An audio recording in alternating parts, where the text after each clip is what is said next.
embossing powder, and I've used silver embossing powder on the sentiment here. And on these two cards I've used clear embossing powder on this one and holographic embossing powder on this one. So to get started you'll need your stamps. So I'm using the Sky's the Limit set from Stampin' Up. I'm going to heat emboss the plain stamp and the happy birthday stamp. What you'll also need is pigment ink. So I'm just using black.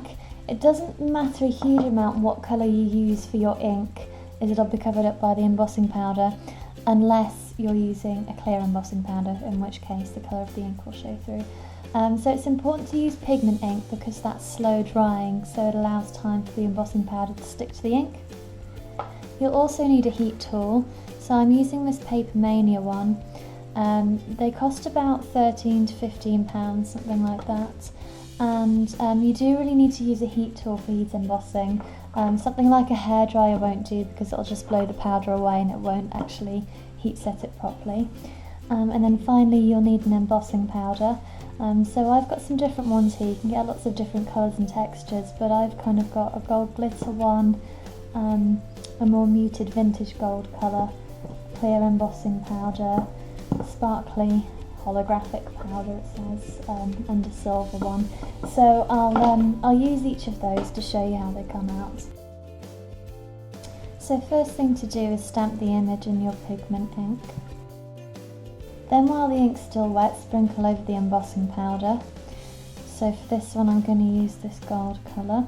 Put a bit of paper underneath so you can clear up the excess. And then the rest goes back in the pot. I try and keep tidy as I'm going through, but it doesn't always work out that way. What you can also do before you use the heat tool is just to wipe away any small specks of embossing powder that are elsewhere on the paper if you don't want specks around the image. Now you can heat set your image. So using the heat tool, you'll want to just go over it at a distance of a couple of centimetres away. You'll know it's heat set when it changes colour.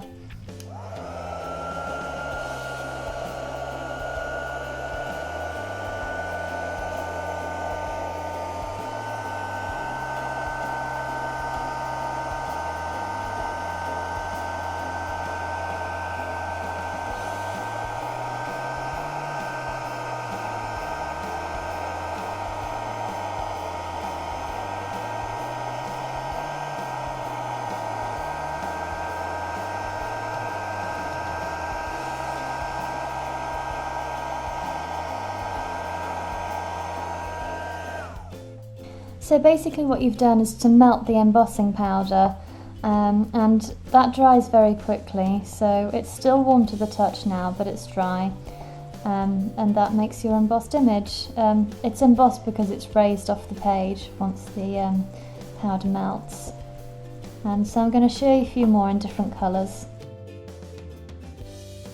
So this is using the clear embossing powder over black ink.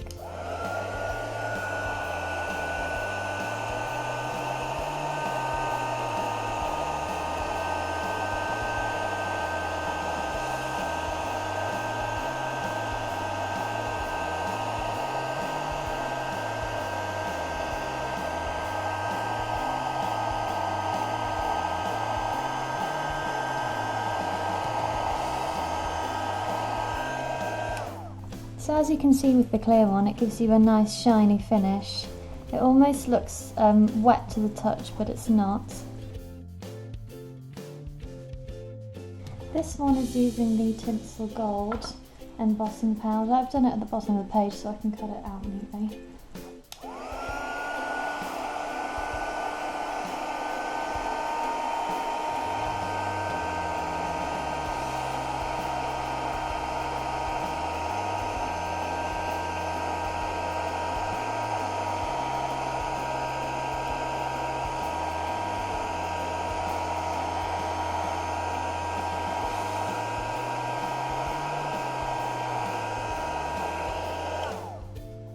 Okay, I managed to smudge the first one by holding the heat gun too close, so I've done another one.